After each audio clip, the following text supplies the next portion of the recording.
And for more on the Barack Obama's new strategy, we're joined now by our correspondent Cedric Moon, who is in the RT studio in Washington, D.C. Hello to you, Cedric. So, what's there? What's the latest?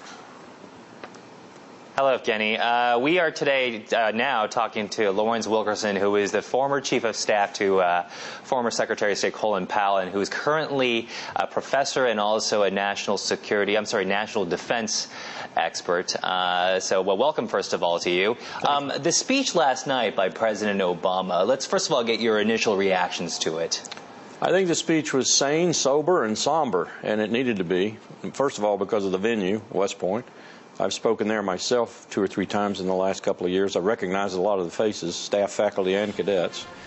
He didn't need to be sweepingly rhetorical. He didn't need the usual Obama flourishes. What he needed was a sane and sober speech, and he gave it.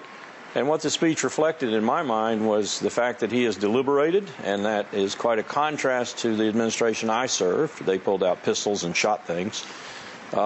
He deliberated over a series of possibilities, all of which were bad, and he selected the least worst of them. Absolutely. Now, during his speech last night, he brought up some of the criticisms he had heard about his plan to go ahead with 30,000 additional troops over in Afghanistan, and he addressed them point by point. What did you think of that? Well, it's a famous Rumsfeldian technique. You answer the questions before the critics get a chance to answer them, therefore you get the answers. But I did agree with most of what he said in response to some of the principal criticisms. He's going to get criticized by the left wing of his party for not doing enough to get us out, and he's going to get criticized by the Republicans when, as John McCain showed last night, when he says, well, we've got a timetable.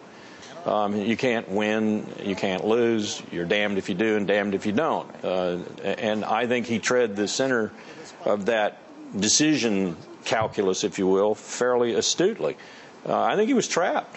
He was trapped by a number of circumstances, some of which he created himself with his campaign rhetoric, focusing on Afghanistan, and some of which were created, for example, by the generals in the field who ensnared him artfully by coming out and speaking publicly and so forth. And it's very fascinating for me as a military officer to see a general like McChrystal come out and say both bad things about Afghanistan and good things about Afghanistan, so that even if he fails with this new addition of troops, he's covered his rear end, so to speak, because he said the situation is a huge challenge and so forth.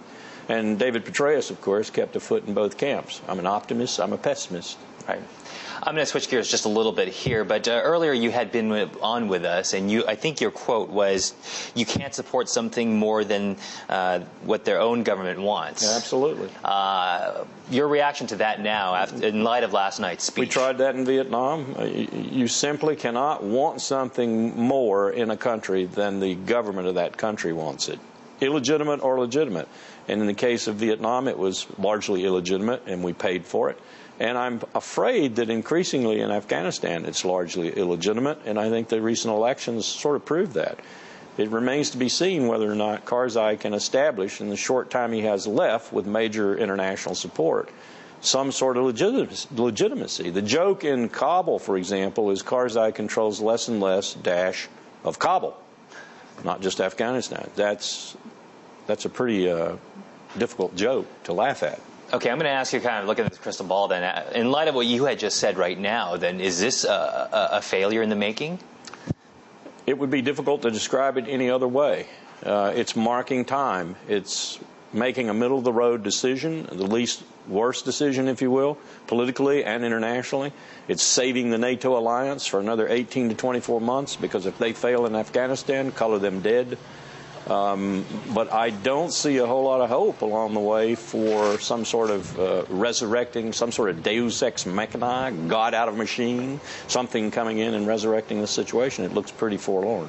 Okay. Well, Evgeny, we've had 2 guests so far today from the RT Washington, D.C. studio, and so far both guests have been kind of questioning this move. But, you know, the debate still goes on. So in the meantime, we're just going to go ahead and toss it back to you over there in Moscow. Well, thank you very much, Cedric, and we'll definitely get back to you as the story develops. Thank you.